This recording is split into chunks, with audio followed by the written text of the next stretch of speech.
5 حاجات لازم تفهمهم علشان حياتك تمشي مظبوطة.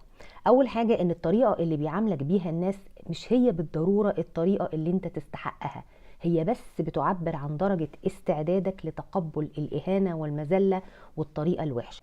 تاني حاجة، أحيانا بيكون تعلقك بشخص معين ومش قادر تستغنى عنه وفاكر إن كل مصدر السعادة في الحياة هو وجود هذا الشخص، بيكون هو نفس ذات الشخص اللي ممكن يحول حياتك إلى جحيم ويعقدك في عيشتك وتكره حياتك.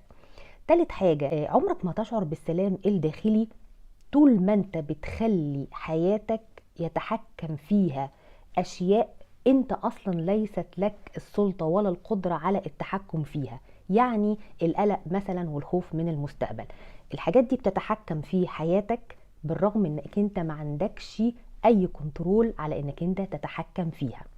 نمرة 4، أحيانا لازم نفقد أشخاص وأشياء في الحياة علشان نتعلم درس مهم جدا، إن الحياة ما بتقفش عند حد وعند شيء. ففكرة إنك أنت تفقد فرص أو تفقد أشخاص في حياتك علشان تعرف إن الحياة برضو ممكن تمشي، بل بالعكس ممكن تكون أفضل. وآخر حاجة، أحيانا ممكن علاقتك تسوء بشخص ما وتنقطع العلاقة دي، مش لأنك ما تستحقش إنك أنت تكون في صحبة هذا الشخص، ولكن يمكن لأنك أنت تستحق شيء أفضل أو علاقة أفضل أو صداقة أفضل.